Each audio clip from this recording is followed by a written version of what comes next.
I've never hidden anything super scary in my life, but I do have this crazy floating orb that I've been hiding from the CIA. I'm your host Yusuf, and these are 10 scary items inmates had in their cells. Make sure to subscribe and ring that bell to get notified whenever we upload a new video. Anyways, let's start confiscating. Number 10, 9 lives. Animals have long been used to smuggle items into prisons. Typically, however, it's birds. Birds can be used to smuggle substances or cell phones, mobile devices, but what if a prisoner needs something more substantial? After all, a pigeon can only carry so much weight, but a cat? A cat could carry a lot of things. In Brazil, officials found a cat sneaking onto the prison grounds that was loaded down with an impressive amount of gear with which someone could stage a prison break. The poor animal had been saddled with 2 saws, 2 concrete drills, a cell phone complete with charger, batteries, and a headset. There was also a memory card. Apparently, the cat had been seen on the grounds many times before heading in and out, and they assumed one of the inmates had trained it. After the gear was removed, they took it to a shelter. Number 9, a pet rabbit. Is everything smuggled into jail for nefarious purposes? Not necessarily. Just because it's prohibited doesn't always mean it's something like substances or weapons or cell phones. Some inmates just want to have a friend, like the guy who was discovered with a pet rabbit. In the UK, back in 2014, an inmate was discovered to be hiding a contraband rabbit that he was keeping as a pet. That's nice and all, but what is he feeding it? They even constructed a hutch for it to live in, which shows some commitment. The domesticated rabbit had been found by prisoners who were working outside and decided to take it home with them.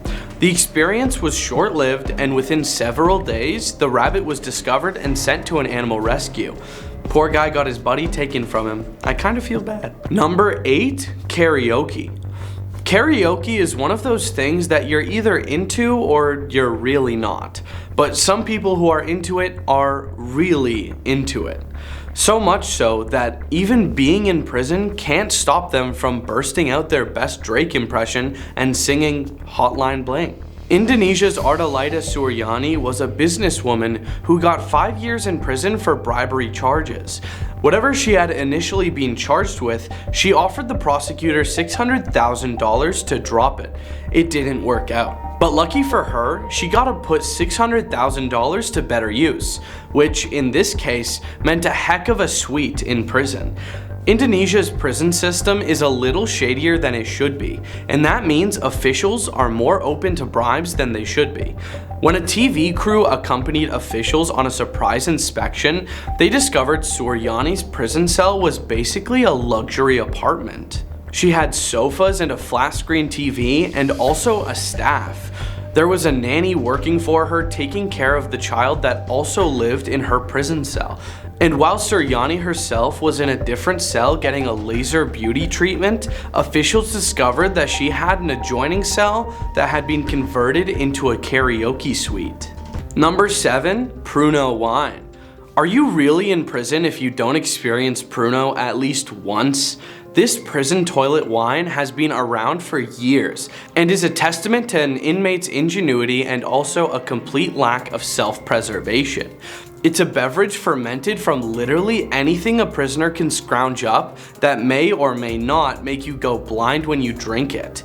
The CDC also warns that it might contain botulism. There's no typical Pruno recipe, but it can involve anything from apples and oranges to fruit cups and even ketchup packets. Basically, you need a fruit or vegetable base with some sugar and water, and then slices of bread to provide some yeast to help the fermentation process.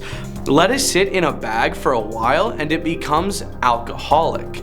Finding it in prison isn't all that rare. It's contraband and not allowed, but it happens. However, prisoners at the Santa Rita jail in California went all out in 2020 ahead of a planned Super Bowl party. Officials confiscated bags and bags of the stuff, several hundred gallons of it in fact. No word on if it was the biggest Pruno haul ever, but it had to be up there. Number 6, a homemade computer.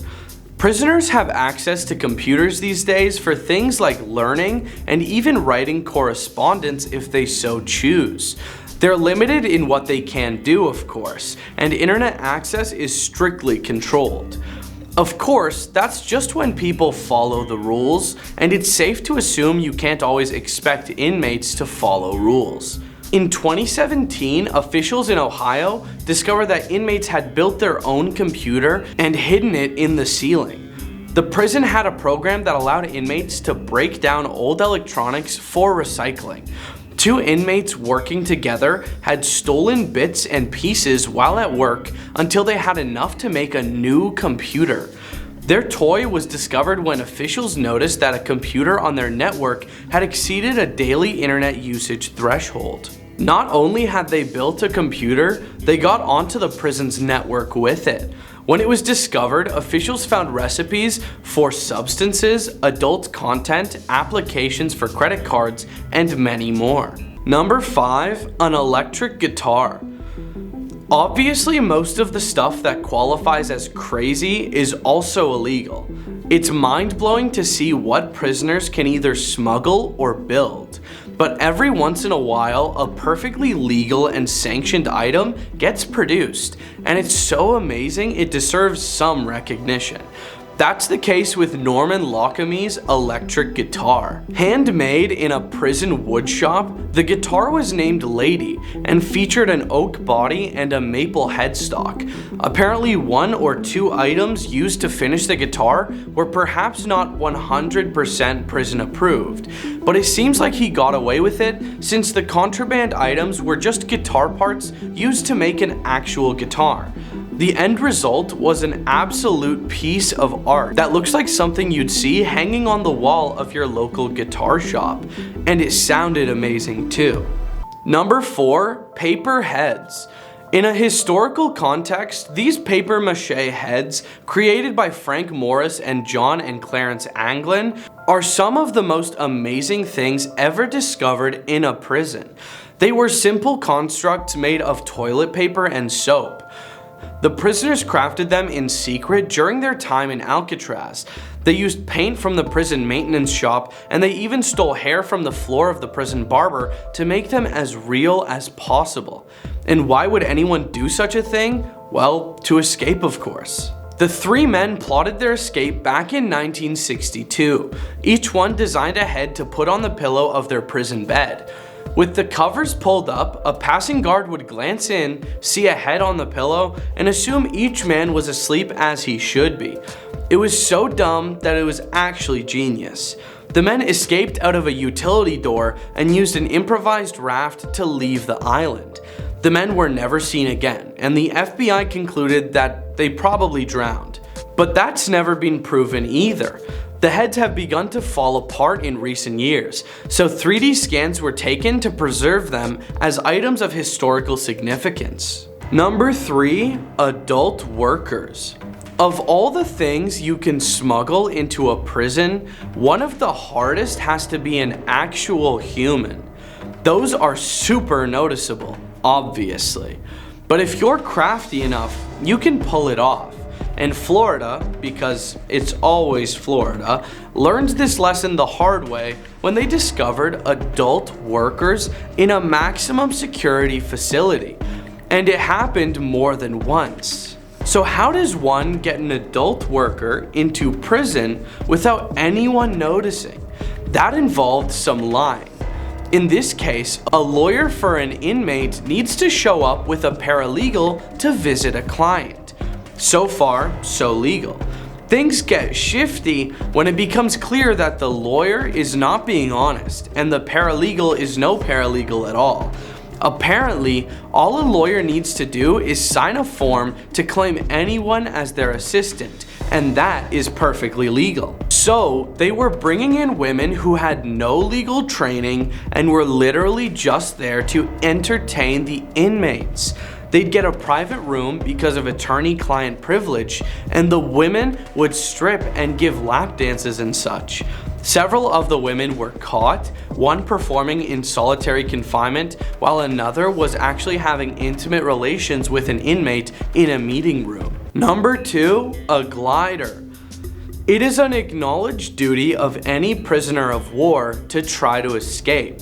Often this is much easier said than done, especially for POWs who often face much harsher conditions than normal prisoners. But it has also led to some amazing efforts to accomplish that goal.